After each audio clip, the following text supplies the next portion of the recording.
कहानी की शुरुआत होती है स्पॉक नाम के एक साइंटिस्ट को दिखाते हुए जो वोल्केनो को ठंडा करने के लिए खुद को खतरे में डाल रहा है। अगर उसने उसे जल्द ही ठंडा नहीं किया तो ये वोल्केनो पूरे प्लेनेट को तबाह कर देगा। लेकिन इसी बीच उसके दोस्त कुछ ऐसा कर देते हैं जिसकी वजह से उन्हें उस प्लेनेट के लोगों से जान बचाकर भागना पड़ा।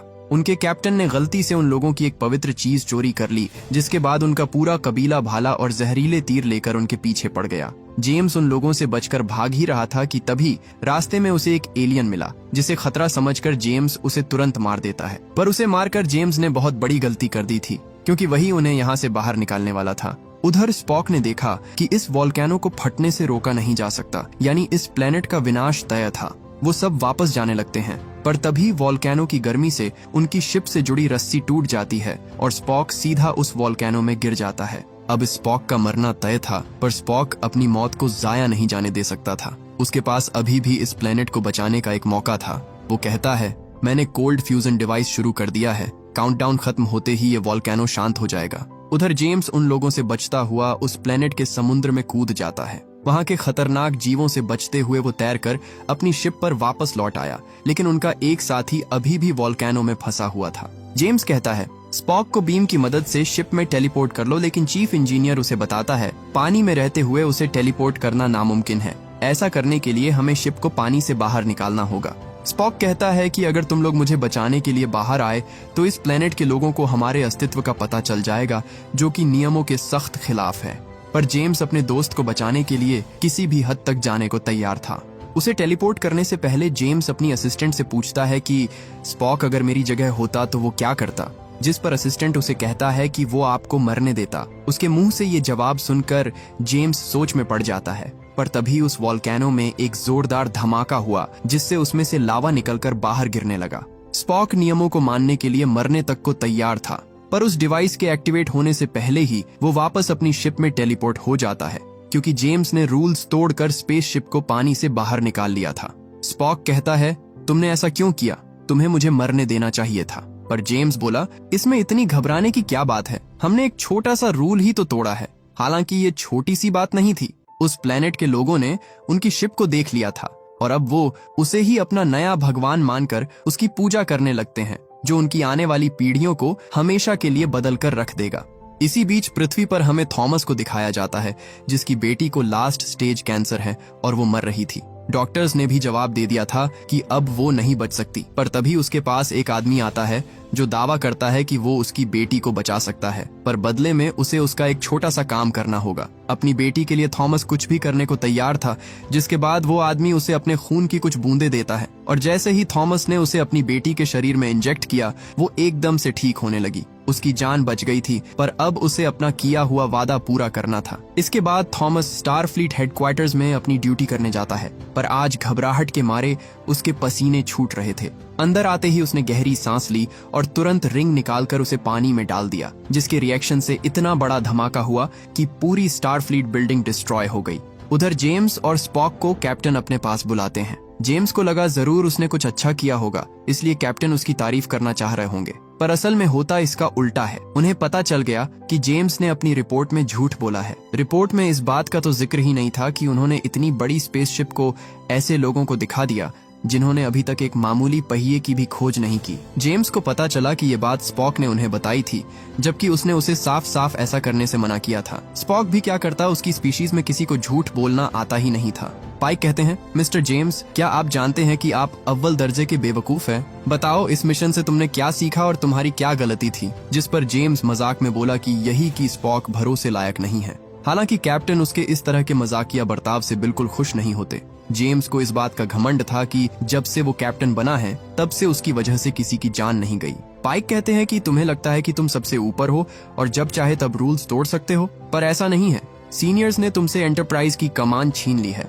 अब तुम शिप के कैप्टन नहीं रहे। जेम्स उनसे बस एक और मौका मांगता है, पर अब बहुत देर हो चुकी थी। अपने गम को भुलाने के लिए जेम्स एक बार में जाकर खूब शराब पीता है। उसे इतना परेशान देख पाइक उसके पास आते हैं और कहते हैं कि मैंने स्पॉक का ट्रांसफर कर दिया है और अब से तुम मेरे फर्स्ट ऑफिसर हो। ये सुनकर जेम्स को अपने कानों पर यकीन नहीं होता। वो बात ही कर रहे थे कि तभी उन्हें फोन पर एक इमरजेंसी मीटिंग का मैसेज आया, जिसके बाद दोनों तुरंत स्टारफ्लीट हेडक्वार्टर के लिए निकल जाते हैं। रास्ते में उसे स्पॉक मिला, पर उसे देखकर जेम्स बिल्कुल खुश नहीं था। वो बोला, मैंने तुम्हारी जान बचाई स्पॉक, पर तुमने रिपोर्ट लिखी और मुझसे मेरा जहाज छीन लिया।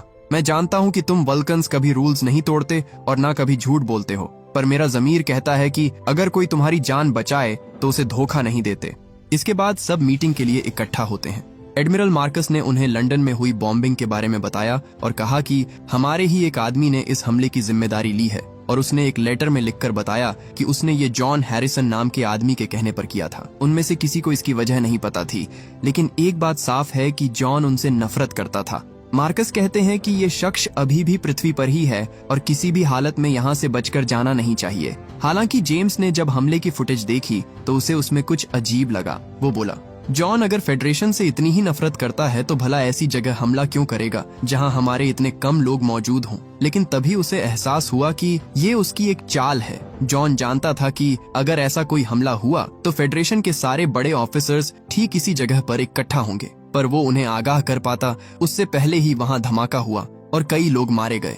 बचे हुए लोगों पर जॉन फायर करता है, जिसमें से एक गोली कैप्टन पाइक को लग गई। जेम्स ने तुरंत उस पर हमला किया, पर उसकी शिप पर गोलियों का कोई असर नहीं होता, जिसके बाद उसने एक हॉज पाइप उसकी शिप के प्रोपेलर में फेंक दिया, जिससे इंजन में ब्लास्ट हुआ और शिप क्रैश करने लगा। हालांकि इस क्रैश में जॉन को कुछ नहीं होता, क्योंकि उसने समय रहते खुद को वहां से टेलीपोर्ट कर लिया था। उधर कैप्टन पाइक स्पॉक के हाथों में अपनी आखिरी सांस ले रहे थे, और जब तक जेम्स वापस लौटा तब तक वो इस दुनिया से जा चुके थे। जेम्स उनकी मौत से गहरे सदमे में चला जाता है, क्योंकि उनके अलावा उसका इस दुनिया में कोई नहीं था। वो हर हाल में उनके कातिल से बदला लेना चाहता था, पर उसे पता चला कि जॉन ऐसी जगह निकल गया है जहां वो तो क्या फेडरेशन का कोई अफसर नहीं जा सकता। जेम्स एडमिरल मार्कस से रिक्वेस्ट करता है कि वो उसे कैप्टन बना दे और उसे जॉन के पीछे जाने के ऑर्डर्स दे, पर ये इतना आसान नहीं था। क्रोनोस प्लेनेट पर खतरनाक लोग रहते थे। अगर उन्होंने पहले हमला किया तो दोनों प्लैनेट्स के बीच जंग छिड़ जाएगी। जेम्स बोला, इसीलिए तो जॉन वहां जाकर छुप कर बैठा है। उसे लगता है कि हम हमला नहीं कर सकते, लेकिन ऐसा नहीं है। फेडरेशन के हाथ बंधे हुए हैं, मेरे नहीं। प्लीज मुझे ऑर्डर्स दीजिए। जिसके बाद मार्कस मान जाता है। उसने हमले के लिए उसे कुछ लॉन्ग टॉर्पिडोज दिए, जिसे क्रोनोस प्लेनेट के हाईटेक रेडार भी डिटेक्ट नहीं कर सकते थे। जेम्स इस मिशन के लिए स्पॉक को अपना फर्स्ट ऑफिसर बनाता है, लेकिन स्पॉक ने कहा कि फर्स्ट अफसर होने के नाते ये मेरी ड्यूटी है कि मैं आपको बता दूं कि हमारे मिशन का लक्ष्य गलत है। ऐसा कोई नियम नहीं है जो बिना पूछताछ के किसी की जान लेने की इजाजत दे। और हाँ, क्रोनोस प्लेनेट पर बिना किसी कारण हमला करने का हमें कोई हक नहीं है। मिशन पर जाने से पहले आपको एक बार सोचना चाहिए। इसी बीच वहां एनी नाम की साइंस ऑफिसर आई, जो इस मिशन में उनके साथ चलने वाली थी। स्पॉक कहता है कि मेरे होते हुए साइंस अफसर की क्या जरूरत, पर जेम्स को लगा कि स्पॉक उसे नियमों का हवाला देकर रोकने की कोशिश जरूर करेगा, इसलिए उसने बैकअप के लिए एनी को भी साथ ले जाने का फैसला किया। उनका चीफ इंजीनियर स्कॉट कहता है कि बिना जाने की अंदर क्या है, मैं इन टॉर्पिडोज को जहाज में रखने की परमिशन नहीं दे सकता। जेम्स उससे साइन करने की रिक्वेस्ट करता है, पर स्कॉट बोला, ये टॉर्पिडोज फ्यूल से चलते हैं और मैं इनमें कोई फ्यूल नहीं डिटेक्ट कर पा रहा क्योंकि ये ब्लॉक्ड है। और जब मैंने इसकी स्पेसिफिकेशन के बारे में पूछा तो इन्होंने मुझे वो भी नहीं बताया। साफ लग रहा है कि ये एक मिलिट्री ऑपरेशन है और हम ये कब से करने लगे। स्कॉट उन पेपर्स पर साइन नहीं करता, जिसके बाद जेम्स ने उसे जॉब से हटा दिया। स्कॉट को बहुत बुरा लगा, पर फिर भी जाने से पहले वो जेम्स से रिक्वेस्ट करता है कि इंसानियत के नाते उन टॉर्पिडोज का इस्तेमाल मत करना। इसके बाद जेम्स अपने लोगों के साथ क्रोनोस प्लैनेट की ओर निकल जाता है, पर वहां पहुंचने से पहले जेम्स ने स्कॉट की बात मानी और फैसला किया कि वो इन वेपन्स को इस्तेमाल नहीं करेगा। उसने अपने लोगों को बताया कि प्लान में कुछ चेंज है। मैं पर्सनली कुछ चुने हुए लोगों के साथ उस प्लेनेट पर जाऊंगा। वहां हम उस मुजरिम को पकड़ेंगे और उसे पृथ्वी पर वापस ले जाएंगे, जहां उसके जुर्म की सजा तय होगी। इसी बीच हम स्पॉक को देखते हैं, जिसे उस नई साइंस अफसर की सच्चाई का पता चल गया था। असल में वो एडमिरल मार्कस की बेटी है, जो अपनी पहचान छुपाकर इस शिप में आई थी। एनी उसे इस राज को राज ही रखने को कहती है, लेकिन स्पॉक को झूठ बोलना नहीं आता था। वो जेम्स को इसके बारे में बताने ही वाला था कि तभी शिप में बहुत तेज टर्बुलेंस होता है, क्योंकि वो लोग क्रोनोस प्लेनेट पर पहुंच गए थे। जेम्स सुलू को 2 घंटे के लिए शिप का कैप्टन बनाता है, जिसके बाद सुलू ने हैरिसन की लोकेशन ट्रैक करके उसके लिए एक मैसेज भेजा। मैसेज में वो उसे धमकी देता है कि अगर उसने अभी सरेंडर नहीं किया तो वो उस पर टॉर्पिडो से हमला करेंगे और कोई नहीं बचेगा। हालांकि उसे सामने से कोई जवाब नहीं आता। हम देखते हैं कि इस ग्रह पर चांद टकराने की वजह से वहां का ज्यादातर जीवन खत्म हो चुका है, और जो लोग बचे थे वो इतने खतरनाक थे कि फेडरेशन उनसे दूरी बनाकर ही रखता था। जेम्स स्पॉक के साथ ऐसे इलाके में प्रवेश करता है जहां कोई नहीं रहता था। उन्हें लगा कि वो लोग सुरक्षित हैं, पर तभी एक जहाज ने उन पर हमला कर दिया। वो जेम्स पर लगातार फायरिंग करते हैं, लेकिन जेम्स उन पर पलटवार नहीं कर सकता था, नहीं तो दोनों ग्रहों के बीच जंग छिड़ जाती। उनसे बचने के लिए वो एक बिल्कुल ही पतले रास्ते में घुस जाता है जिसे वो जहाज पार नहीं कर सकता था। पर तभी उन्हें ढेर सारी जहाजों ने कैप्चर कर लिया और उन्हें तुरंत लैंड करने के आदेश दिए गए।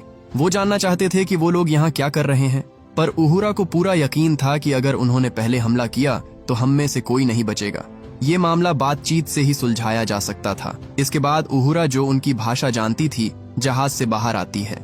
इसी बीच जेम्स और स्पॉक ने भी अपने अपने हथियार तैयार कर लिए ताकि अगर कुछ गड़बड़ हो तो उहुरा को बचा सकें। उहुरा उन लोगों को बताती है कि एक बेहद ही खतरनाक मुजरिम आपके ग्रह पर छुपा बैठा है, वो उसे ढूंढ लें, फिर यहाँ से चले जाएंगे।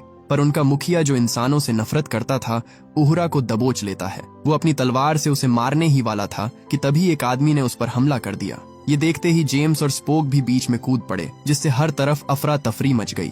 उनके बीच अंधाधुंध फायरिंग होती है और वो अनजान आदमी उन्हीं की ओर से लड़ता है। एक तरफ जहां जेम्स अपनी जान की स्ट्रगल कर रहा था, वहीं उसने अकेले ही दुश्मन के कई सैनिकों को मार गिराया, जो देख जेम्स को अपनी आंखों पर यकीन नहीं होता। पर तभी उसने चेहरे से मास्क उतारा और जेम्स को पता चला कि ये तो जॉन हैरिसन है।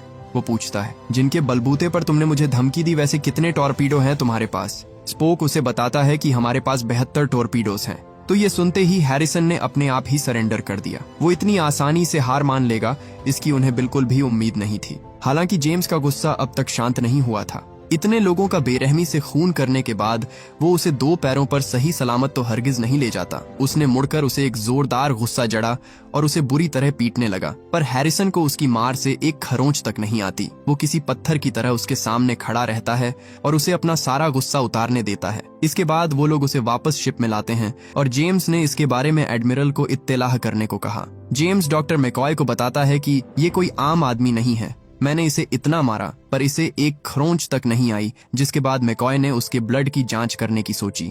जब वो उसका ब्लड सैंपल ले रहा था, तभी जॉन बोला, ये जहाज आगे क्यों नहीं बढ़ रहा? कोई टेक्निकल प्रॉब्लम है शायद जहाज के वार्प कोर में, जिसकी वजह से आप लोग स्पेस में फंसे हुए हैं। मैकॉय कहता है, ये बात तुम्हें कैसे पता? पर जेम्स ने तुरंत उसे उससे बात करने को मना कर दिया। वो वहां से जाने लगते हैं, पर तभी पीछे से हैरिसन बोला कि अगर मेरी बात को नजरअंदाज किया तो इस जहाज में जितने भी लोग हैं सब मारे जाएंगे।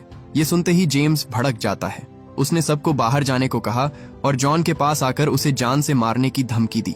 हालांकि उस पर जेम्स की बातों का कोई असर नहीं होता। उसने जेम्स को कुछ कोऑर्डिनेट्स दिए और कहा कि अगर वाकई जानना चाहते हो कि मैंने ये सब क्यों किया तो वहां जाकर देखो। वो 72 टॉर्पीडोज जो तुम्हारे पास हैं वो बेहद ही खतरनाक है, तुम्हें उन्हें खोलकर देखना चाहिए।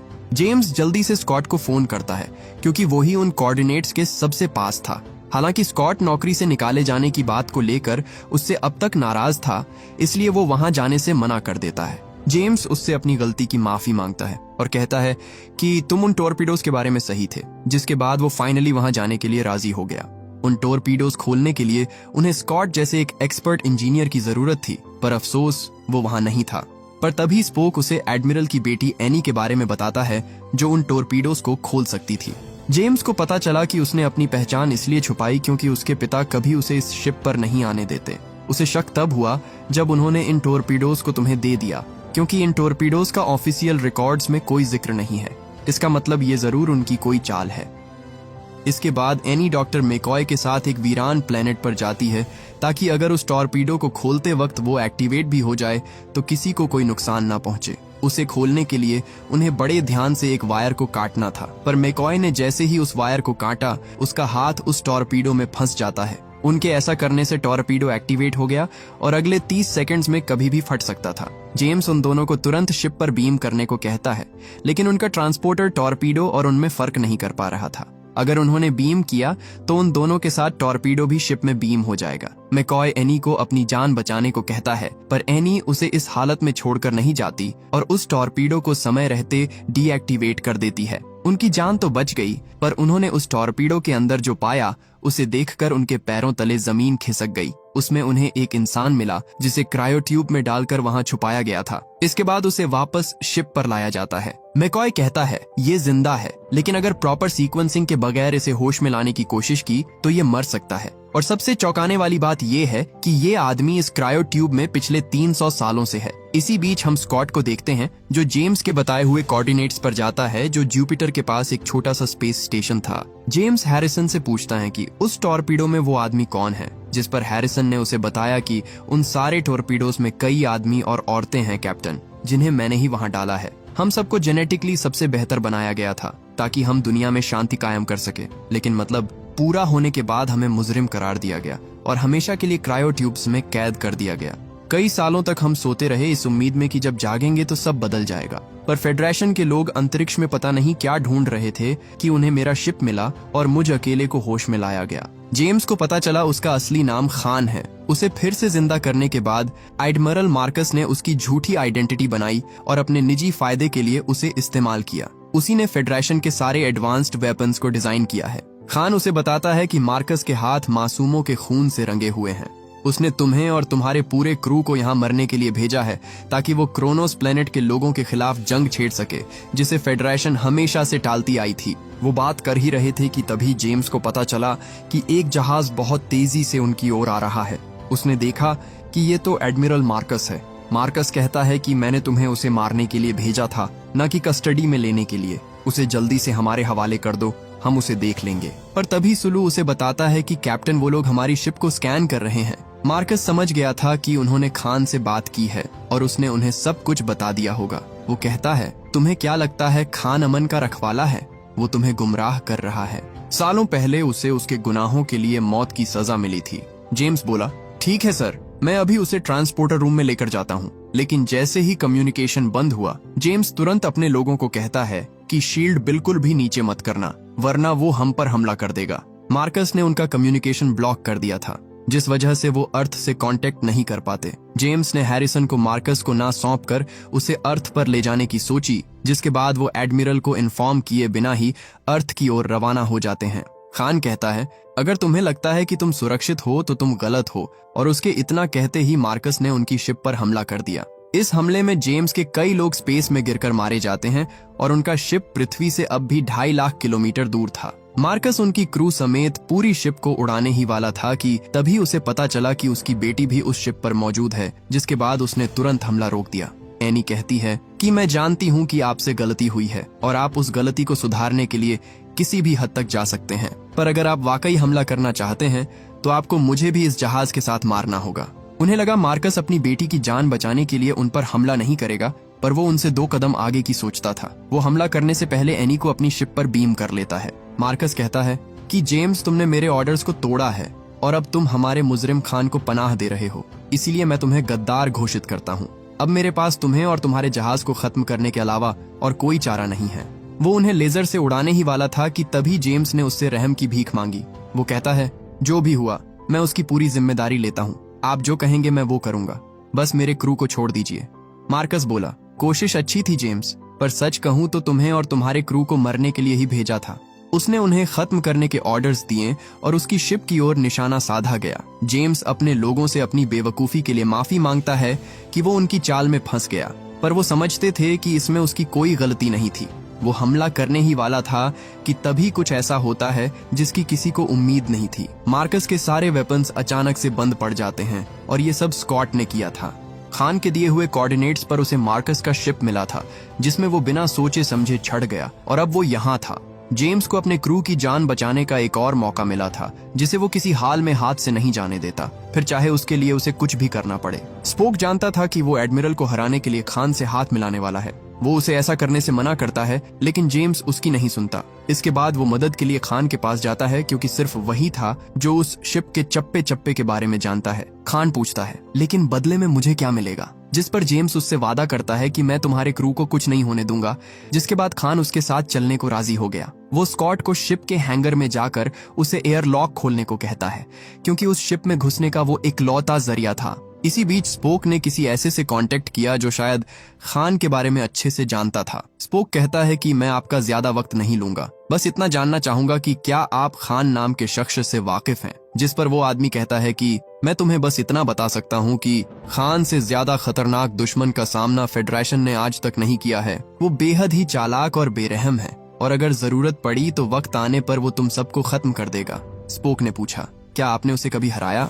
जिस पर उन्होंने कहा, हाँ, लेकिन उसकी हमें बहुत बड़ी कीमत चुकानी पड़ी। उधर जब स्कॉट एयरलॉक के पास पहुंचा तो उसने देखा कि दरवाजा बहुत छोटा था, उसमें से होते हुए अंदर घुसना नामुमकिन है। खान और स्कॉट स्पेस जंप के लिए खुद को तैयार करते हैं और जैसे ही एयरलॉक खुला, दोनों गोली की रफ्तार से मार्कस की शिप की ओर आने लगे। उनके रास्ते में ढेर सारा मलबा पड़ा हुआ था, जिससे टकराने से उनकी बॉडी के परखच्चे उड़ सकते थे। एक छोटा सा कंकड़ जेम्स के हेलमेट से टकरा गया, जिससे उसके वाइजर में दरार आ जाती है। इसी बीच खान भी एक बड़े मलबे से टकरा गया और अपना रास्ता भटक कर दूर चला गया। डिस्प्ले खराब होने की वजह से जेम्स को अपने आगे का कुछ नहीं दिखाई दे रहा था, पर तभी खान वापस लौट आया। उसका डिस्प्ले बिल्कुल सही काम कर रहा था, जिसके बाद जेम्स उसके पीछे आने लगा। वो लोग शिप पर पहुंचने ही वाले थे, पर स्कॉट ने अब तक एयरलॉक नहीं ओपन किया था। वो लिवर खींचने ही वाला था कि तभी एक गार्ड ने उसे पकड़ लिया। स्कॉट उसे बातों में उलझाए रखता है और उसे जैसे ही सिग्नल मिला, उसने लिवर खींच दिया, जिससे वो गार्ड स्पेस में चला गया। एयरलॉक बंद होने से पहले खान और जेम्स शिप के अंदर घुस जाते हैं और अब उन्हें मार्कस को ढूंढना था। वो आगे बढ़ते रहते हैं और रास्ते में जो भी आया उसे खान ने मारकर ठिकाने लगा दिया। जेम्स स्कॉट से कहता है कि ये हमारी मदद नहीं कर रहा, हम इसकी मदद कर रहे हैं। जैसे ही हम एडमिरल तक पहुंचे, मेरे इशारे पर इसे बेहोश कर देना।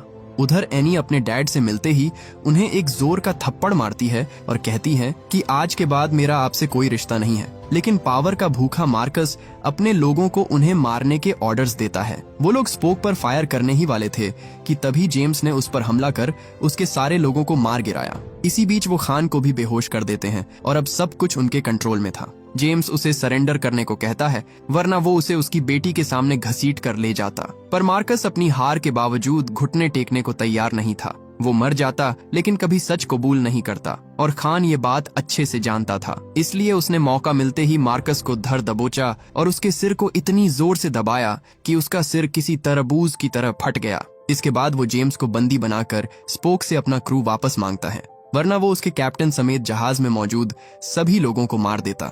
आखिर में स्पोक ने उसे वो सारे टोरपीडोज ले जाने दिए जिसमें उसका पूरा क्रू था। वो बोला, मैंने अपना वादा पूरा किया, अब तुम अपना करो। पर स्पोक को जिसका डर था, आखिर में वही हुआ। खान ने उन्हें धोखा दिया। वो कहता है, जेम्स, तुम्हें अपने क्रू को लौटा देना ही सही रहेगा, क्योंकि जो भी हो, एक अच्छा कैप्टन अपने जहाज के साथ ही डूबता है। उन्हें शिप में वापस बीम करते ही खान ने उन पर हमला कर दिया। उसे लगा कि वो जीत गया, पर तभी उसकी शिप में रखे टोरपीडोस एक्सप्लोड कर जाते हैं, क्योंकि स्पोक ने उन्हें बीम करने से पहले ही एक्टिवेट कर दिया था। जेम्स को लगा कि स्पोक ने खान के सारे क्रू मेंबर्स को मार दिया, पर ऐसा नहीं था। वो 72 के 72 लोग अब भी उनकी शिप में सही सलामत थे।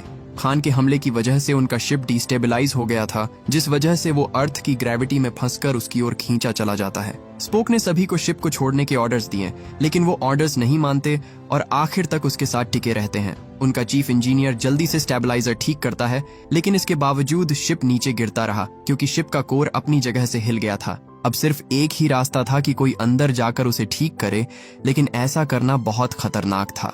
स्कॉट कहता है कि अगर हम अंदर गए तो रेडिएशन हमें मार देगा, पर जेम्स नहीं चाहता था कि वो उसे वहां जाने से रोके, इसीलिए उसने स्कॉट को बेहोश कर दिया। इसके बाद जेम्स अंदर जाता है, पर रेडिएशन के कांटेक्ट में आते ही उसका शरीर कमजोर पड़ने लगा। कोर उससे बस कुछ ही कदम की दूरी पर था, पर वहां तक पहुंचते पहुंचते वो इतनी ज्यादा रेडिएशन से एक्सपोज हो गया कि उसकी स्किन जलकर काली पड़ने लगती है। किसी तरह वो कोर तक पहुंचा और उसे लात मारकर ठीक करने की कोशिश करने लगा, पर इसमें बहुत ज्यादा ताकत लग रही थी। जेम्स ने उसे ठीक तो कर दिया, पर इससे होने वाला एनर्जी ब्लास्ट उसे उठाकर दूर फेंक देता है। इसी बीच उनका शिप अर्थ के एटमॉस्फेयर में दाखिल हो जाता है। वो बहुत तेजी से नीचे गिर रहे थे, पर इससे पहले वो सीधा जमीन से टकराता जहाज के थ्रस्टर्स अपने आप चालू हो जाते हैं। जेम्स ने अपने पूरे क्रू की जान बचा ली थी, पर अफसोस वो अपनी खुद की जान नहीं बचा सका। स्पोक दौड़कर उसके पास आता है और स्कॉट को उसे बाहर निकालने को कहता है, पर ऐसा करने से रेडिएशन पूरी शिप में फैल सकता था। जेम्स कहता है, मुझे डर लग रहा है, स्पोक मेरी मदद करो। स्पोक अपने दोस्त को अपनी आंखों के सामने मरते हुए देखता है और उसे बचाने के लिए कुछ नहीं कर पाता। इसी बीच हम खान को देखते हैं, जिसकी शिप क्रैश होकर नीचे गिर रही थी, पर खान ने जानबूझकर उसे स्टारफ्लीट हेडक्वार्टर्स की तरफ मोड़ दिया ताकि ज्यादा से ज्यादा लोग मरे, और ऐसा होता भी है। उसका जहाज वहां बहुत ज्यादा तबाही मचाता है, पर सबसे हैरानी की बात यह थी कि इतने बड़े क्रैश में भी खान जिंदा बच गया। स्पोक अपने दोस्त की मौत से गहरे सदमे में था। उसने जिंदगी में कभी गुस्सा नहीं किया, लेकिन आज उसकी नशों में गुस्से का सैलाब उमड़ रहा था। उसने साफ कहा कि कोई भी खान के पीछे नहीं जाएगा, क्योंकि वो उसे खुद अपने हाथों से मारना चाहता था। खान अपनी पूरी ताकत लगाकर वहां से भागने की कोशिश करता है, लेकिन स्पोक इतनी आसानी से उसका पीछा नहीं छोड़ता। उधर जेम्स की डेड बॉडी को बाहर निकाला जाता है। सब उसकी मौत का शोक मना ही रहे थे कि तभी मैकॉय की नजर टेबल पर रखे खरगोश पर पड़ती है, जो जिंदा हो गया था। यानी उसकी थ्योरी एकदम सही थी, खान के ब्लड से किसी को भी जिंदा किया जा सकता था। उन्होंने जल्दी से जेम्स को क्रायोट्यूब में डाला और स्पोक को बताया कि हमें खान को जिंदा पकड़ना है, पर उसकी आवाज स्पोक तक नहीं पहुंचती। उधर बदले की आग में पागल हो चुका स्पोक खान को जिंदा पकड़ने का ख्याल उसके दिमाग से पूरी तरह निकल चुका था। उन दोनों के बीच जबरदस्त फाइट होती है, लेकिन खान जो जेनेटिकली सुपीरियर था उस पर भारी पड़ता है। वो स्पॉक को जान से मारने ही वाला था कि तभी वहां उहुरा आ गई और उसे डिस्ट्रैक्ट कर दिया। स्पॉक मौके का फायदा उठाकर उस पर हावी हो जाता है और उसे अपना वो रूप दिखाता है जो आज से पहले किसी ने नहीं देखा था। पर जैसे ही वो उसे मारने वाला था, उहुरा उसे बताती है कि जेम्स को बचाने के लिए हमें इसकी जरूरत है। जिसके बाद स्पॉक अपने गुस्से पर काबू पाते हुए खान को जिंदा पकड़ लेता है। इसके 2 हफ्ते बाद हम जेम्स को देखते हैं, जो अब पूरी तरह से ठीक हो चुका था। मैकॉय उसे बताता है कि मैंने खान के ब्लड से एक ऐसी दवा बनाई है जिससे मरे हुए सेल्स को दोबारा जिंदा किया जा सकता है, और तुम्हें जानकर खुशी होगी कि मेरे पहले ह्यूमन टेस्ट सब्जेक्ट तुम हो। खान को उन लोगों ने वहीं भेज दिया जहां से वो आया था, और शायद वो फिर कभी वापस ना लौटे। इसके बाद सब उन लोगों के सम्मान में इकट्ठा होते हैं जिन्होंने खान के हमले में अपनी जानें गंवाई थी। जेम्स को उसके कैप्टन की पोस्ट वापस दे दी जाती है और वो अब एक नए सफर पर जाने वाले थे, जिसमें वो नई सभ्यताओं की खोज करेंगे। इसी के साथ ये मूवी यहीं खत्म हो जाती है। उम्मीद करता हूँ कि ये कहानी आपको पसंद आई होगी। Thank you for watching.